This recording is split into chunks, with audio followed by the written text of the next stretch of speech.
So I just got done working out. As you can see, I'm a little bit sweaty. But for some reason, usually when I work out, I put on some type of like background music or something to pump me up or get me in the mood. Cause usually when I work out, it's early, so I'm kind of sleepy, kind of groggy.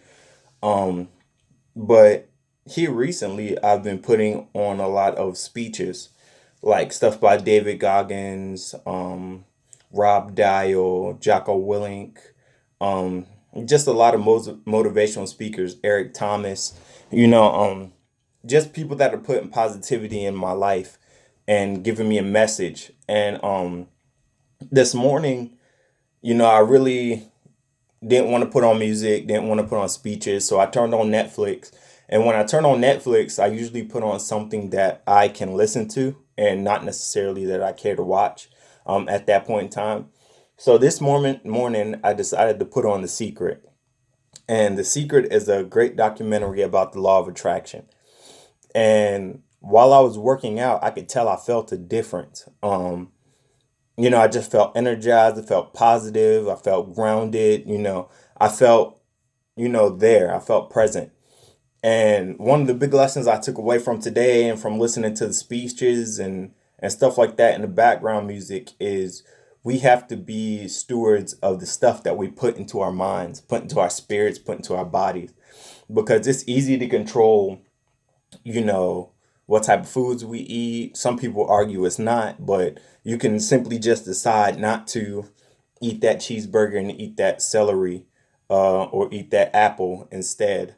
I would say that's the easiest thing to do, but being conscious stewards of what we hear, of what we see, and what we listen to, because that also puts negative energy or positive energy into ourselves as well. Um, and just because we're not being attentive of what we're putting in doesn't mean we're not listening. And what I mean by that is we have two sides to ourselves. Basically our subconscious and our conscious. So our conscious is what we dwell in, where we know what we're doing, we know what we're listening to, we know what we're eating and stuff like that. But our subconscious kicks in, when we're not paying attention under, our attentiveness or our awareness. And that's where we start to develop certain characteristics about ourselves. We start to develop our habits and things that we do time and time again. So, while I was watching Secret, while I was listening to Rob Dial, David Goggins, Jocko Willick, Eric Thomas, while I'm listening to those guys, you know, it pumps me up sometimes, but more importantly, it feeds my subconscious. I'm putting that memorization of these concepts, in the back of my mind. Like in the forefront of my mind, I might not be aware of what I'm listening to because I'm focused on running this mile or doing these push-ups or counting these reps or whatever the case may be. But subconsciously, I'm listening. And that positive energy, that positiveness I'm putting into my mind, feeds my soul. And in turn, that dictates how I'm going to go about my day. Like I already feel a million times better than I normally would after a workout if I just listen to music. And I also meditated this morning. And the reason why I meditate, besides the tons of other reasons that you could find on the internet, is that it helps me control my monkey mind. And I know like some people have heard the reference monkey mind, some people haven't heard the reference monkey mind, but if you can just think about like how a monkey just runs and jumps and he's just all over the place, just jumping around and being squirrely and stuff like that, like that's the monkey mind, just going from thought to thought without any type of logical transition, just worrying for no reason, being anxious for no reason, just being unsettled, not grounded. And whenever my mind gets into that monkey mind state, I use meditation to get me back grounded, meditation to help me focus, meditation to guide me. And it really does help. So between getting up, doing my meditation, getting up, working out, and listening to The Secret in the background, This morning I could tell a huge difference in how I'm already starting my day. Um, when I got up, I was feeling a little bit beat up or a little bit down on myself because I've been feeling a little bit under the weather and I slept a little bit later than I wanted to.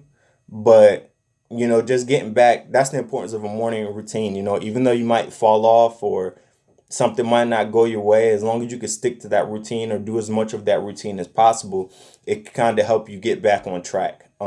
Maybe not all the way, but it'll keep you from completely derailing, in the process, like throwing off your day 110%.